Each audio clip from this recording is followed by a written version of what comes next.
नारायणं नमस्कृत्यं नरं चैव नरोत्तमं देवीं सरस्वती व्यासं ततो जयमुदीरयेत्। मूकं करोति वाचालं पंगुलंघयते गिरिं यत्कृपातमं वन्दे परमानंदमाधव परमानंदमाधव। बोले सच्चिदानंद भगवान की, बोले श्री वृंदावन बिहारी लाल की जय। माँ राधा रानी की अति पावन पवित्र धारा है। नारद महामुनि की लाखों चेष्टा के बाद ज्ञान वैराग्य का संज्ञा पुनर्जीवित नहीं हुआ, वो पूर्ववत पढ़ते रहे। तो नारद महामुनि ने को दिव्य वाणी शून्य वाणी हुआ, देखो नारद तुम्हारा प्रचेष्टा व्यर्थ नहीं जाएगा। समय के साथ साथ संसार में परिवर्तन और सनातन में परिवर्तन आएगा और मानव लोगों का जीव जगत का कल्याण होगा। तुम जिसके लिए विव्रत हो वो विव्रतता छोड़ दो, बस अपना कर्म करते रहो। और नारद मुनि उसका बात श्री वृंदावन छोड़ के सीधा बद्री धाम की ओर चलने लगे, क्योंकि भगवान की सत्ययुग का क्षेत्र बद्री क्षेत्र, जहाँ भगवान बद्री विशाल पूजी थे, वो सनातन धर्म का सत्ययुग का क्षेत्र है। तो नारद महामुनि ने जहाँ नर नारायण तपस्या किए थे, जहाँ आदि कल्प बरहा कल्प के बाद जहाँ भगवान के पहले अवतार कुमार सर्ग जहाँ सृष्टि हुआ, जहाँ पर तपस्या में है, वही पवित्र क्षेत्र है। जहाँ भगवान की अवतार सनक सनातन सनंदन सनत कुमार संसार के कल्याण के लिए कठोर ब्रह्मचार्यता पालन करके भगवान विष्णु के तपस्या में है, और प्रभु के तपस्या से कारण आज संसार चल रहा है। नारद महामुनि का इच्छा ही था, उनका मन का जो प्रश्न है, जो विचार है, जो द्वंद्व है, जो दुख है, उसका निराकरण केवल प्रभु भगवान की अवतार सनक आदि के द्वारा उसका कार्य निरूपण हो सकता है। तो नारद महामुनि ने चलते चलते जाके बद्रीधाम में पहुंचे और चारों कुमार को तद्विधि प्रणिपातेन नमस्तुते, यानी विधि पूर्वक प्रणाम किए, साष्टांग प्रणाम करें। और नारद महामुनि अति आनंदित हो गए चारों कुमार का दर्शन करके, क्योंकि भगवान का वो अवतार है। भगवान महाविष्णु के 24 अवतार में मुख्य अवतार कुमार सर्ग में कुमार अवतार है। तो नारद महामुनि ने सब आपका मन का दुख बताया, और कुमारों ने नारद को प्रश्न करे, नारद तुम्हारा ऐसा क्यों स्थिति है, तुम्हारा मन इतना दुखी क्यों है, किस कारण तुम इतने दुखी हो, और तुम जैसी ब्रह्मर्षि देवर्षि संसार के कल्याण के लिए तुम्हारा ही अवतार है, पर हम देख रहे हैं आप बहुत दुखी है, जैसे कि तुम्हारा सारे संपत्ति धर्म ज्ञान सब नष्ट हो गया। पर मन दुखी मत करो, क्योंकि तुम्हारा दुख का निराकरण हो जाएगा। नारद मुनि कलियुग का घोर कली का प्रभाव बताया, तीर्थ क्षेत्र मानव लोगों का लक्षण कर्म के बारे में बताया। और उसमें भगवान के अवतार सनकादि ने दुखित हुए, बोले नारद कोई दुख की कारण नहीं, क्योंकि अब समय आएगा उसका परिवर्तन होने के लिए। तुम जिस मानव का कल्याण चाहते हो, सनातन धर्म का पुनर्प्रतिष्ठा चाहते हो, एक ही तत्व है, उसी तत्व के माध्यम में उसका पुनर्प्रकाश हो सकता है। और नारद मुनि तुम क्यों भूल जाते हो? तुम तो दिव्य ज्ञानी हो, ब्रह्म ज्ञानी हो। और जिस समय भगवान वेद व्यास विचलित थे, सभी अवतार, सभी शास्त्र, सभी पुराण का रचना करने के बाद भी वेद व्यास आनंदित नहीं थे। अति दुखी अवस्था में सरस्वती नदी पर जब बैठे थे, तब आपने उनको निराकरण किया, आपने उनको ज्ञान प्राप्त करवाया, आपने उनको श्रीमद् भागवत रचना के लिए बताया। और उसका बाद श्रीमद् भागवत का पवित्र ग्रंथ का रचना भगवान वेद व्यास ने करे,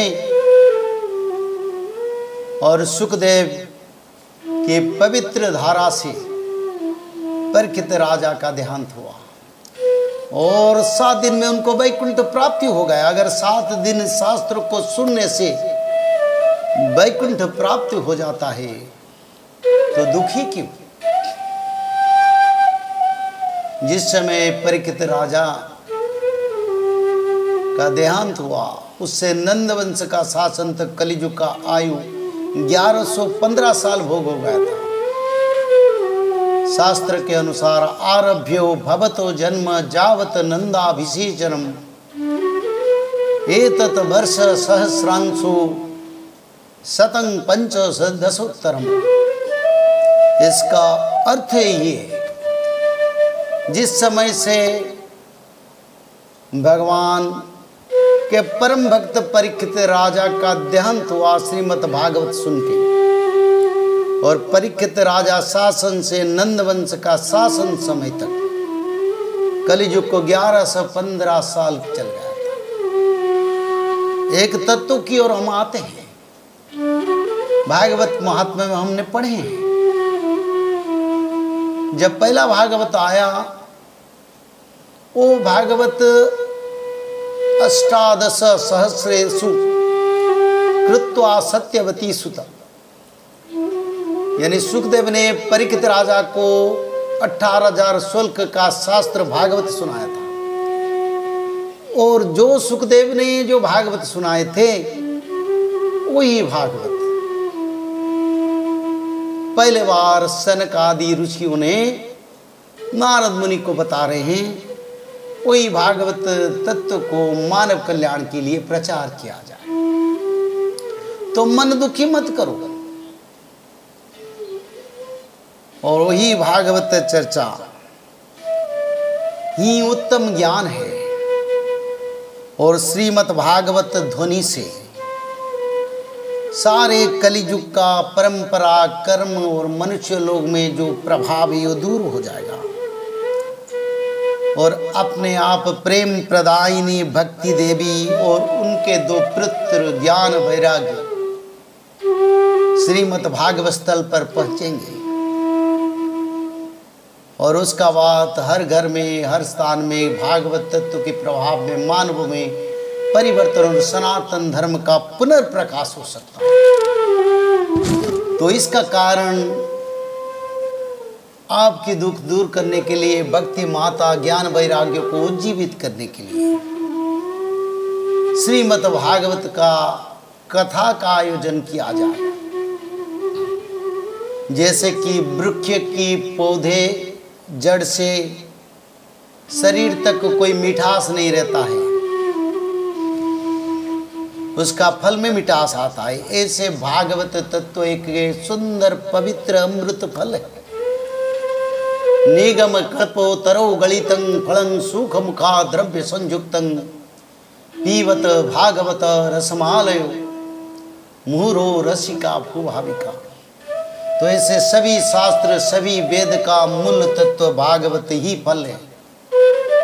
और उस फल का जो पवित्र रस है उसको पान करके मनुष्य लोग ने भवसागर समुद्र से उद्धार हो जाएंगे और श्रीमद् भागवत तत्व को पढ़ते सुनते मानव लोगों का कल्याण हो जाएगा और श्रवण मात्र के मानव लोगों का उद्धार हो जाएगा। तो इसलिए सनक आदि ऋषियों ने नारद महामुनि को हरिद्वार की आनंद घाट पर भागवत कथा करने के लिए निर्देश दिए। और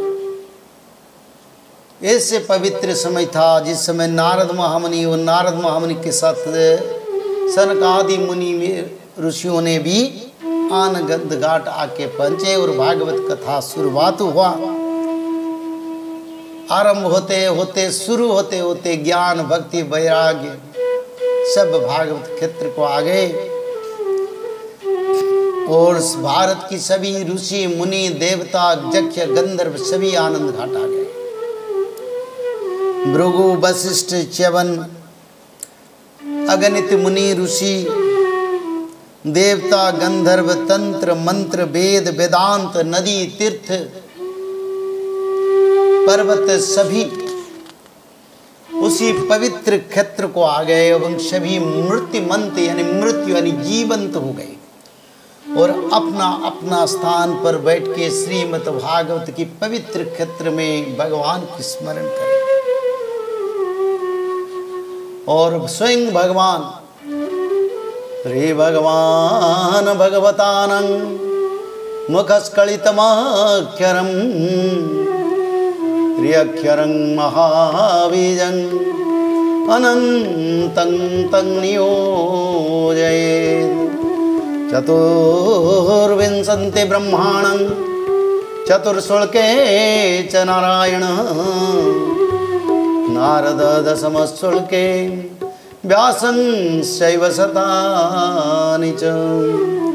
स्वयं भगवान आदि युग में अनंत और ब्रह्मदेव को श्रीमद् भागवत बताए थे और भगवान के पहले अवतार सनक सनातन सनंदन सनत कुमार अति पवित्र भाव में भगवान सुखदेव जी इस भागवत को परीक्षित को सुनाए थे। वही भागवत का 18,000 शुल्क का मर्त्य पर पहले बार भगवान कृष्ण के गुण गान करने लगे और भागवत को पढ़ने लगे और एक एक प्रश्न और पवित्रता के साथ भागवत तत्व सुनाने लगे। और सनक आदि ऋषियों ने यही बताते हैं ये जो परम शास्त्र भागवत है ये गुह्यतम शास्त्र है और मनुष्य लोगों का कर्ण में श्रवण मात्र के मनुष्य लोगों को जीव चक्र बंधन से मुक्ति मिल जाता है और नित्य भागवत चर्चा के माध्यम से अपना घर परिवेश परिस्थिति क्षेत्र तीर्थ बन जाता है और वहीं पर बसवास करते हुए सभी प्राणी जीव जगत वृक्ष जगत को मुक्ति प्राप्त होता है। यही है भागवत तत्व का पवित्र पुराण है और भागवत तत्व का मूल तत्व यही है क्योंकि उड़िया की पवित्र भागवत का रचना करने वाले भगवान चैतन्य के अति करीब भक्त अति पवित्र संपर्क में आने वाले श्री जगन्नाथ दास जिन्होंने उड़िया भागवत का रचना की है उन्होंने भी उड़िया भागवत में ही लिखे परम शास्त्र भागवत अभ्यास करुथ नित्य यानी रोज भागवत पढ़ते रहो पढ़ते रहो पढ़ते रहो। अरे सुनो कथा को जाओ पर भागवत पढ़ना मत बंद करो। मैं तो कहता हूं सभी को निवेदन है गोरखपुर के गीता पेश का भागवत एक परचेज करो एक खरीद करो आज ही खरीद करो और घर में स्नान सोचो के श्रीमद् भागवत पठन करो क्योंकि भागवत के बिना हमारा मुक्ति संभव नहीं है। मनुष्य जीवन से उद्धार के लिए मनुष्य जीवन का कल्याण के लिए जीव चक्र बंधन से मुक्ति के लिए श्रीमद् भागवत तत्व के सिवा और कोई तत्व नहीं है। स्वयं भगवान के अवतार सनकादि मुनियों ने बताते हैं। श्रीमद् भागवत पढ़ना, तुलसी माता में जल दान करना, गौ माता का पालन, गौ माता का सेवा करना सनातनी धर्म का मूल तत्व। इसके कारण आज भारत में सारे सनातनी लोग गौशाला बनाते हैं, भागवत कथा करते हैं, तुलसी देवी का पूजा होता है, तुलसी देवी में जल चढ़ाते हैं।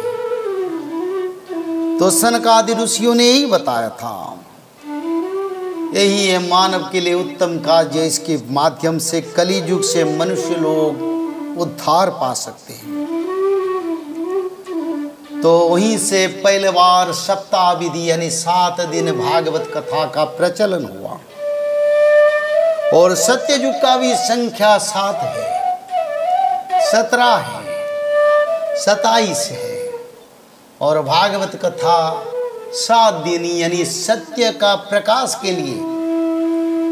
कहीं धर्म कार्य करो तो 7 दिन करो, कहीं धर्म का दान करो 7 जन को करो, कहीं धर्म कार्य करो तो 7 दिन तक बैठ के धर्म कार्य करो। ये सत्य युग जैसा बन जाता है। तो भागवत का पवित्र धारा सनकादि ऋषियों ने पहले बार हरिद्वार की आनंद घाट पर आरंभ किया। और वहीं पर सभी देवता, मुनि, ऋषि, यक्ष, गंधर्व, तीर्थ, नदी, नद, समुंदर सभी आके हुए अपना स्वरूप से मृत्युमंत यानी जीवंत होके अपना स्थान पर बैठ के श्रीमद् भागवत कथा का अति पवित्र धारा को पान करने लगे। और उसका बाद आज तक हम भागवत कथा देख रहे हैं सारा भारत। आज तो समय हो गया, फिर कथा को आएंगे। उससे पहले भगवान कृष्ण का नाम कर लें। भजो कृष्णम नित्यम, भजो कृष्णम नित्यम, भजो कृष्णम नित्यम, भजो कृष्णम नित्यम, भजो कृष्णम नित्यम, भजो कृष्णम नित्यम, भजो कृष्णम नित्यम, भजो कृष्णम नित्यम, भजो कृष्णम नित्यम, भजो कृष्णम नित्यम, भजो कृष्णम नित्यम, भजो कृष्णम नित्यम, भजो राधे नित्यम, भजो राधे नित्यम, भजो राधे नित्यम, भजो राधे नित्यम। बोले सच्चिदानंद भगवान की जय, भक्तवत्सल भगवान की जय, बोले श्री वृंदावन बिहारी लाल की जय, जय माँ राधा रानी की जय। आज की सत्संग को ही विराम देते हैं। जय जगन्नाथ। श्री राम जय राम।